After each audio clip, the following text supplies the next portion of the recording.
There's a couple of ways to delete messages on your iPhone. If you want to delete a whole conversation, go to the Messages app.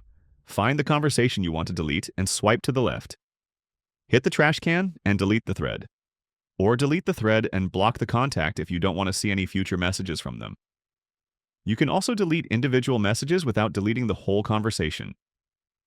Go to the conversation where you want to delete messages, tap and hold any message, and from the list of options go all the way down and choose More.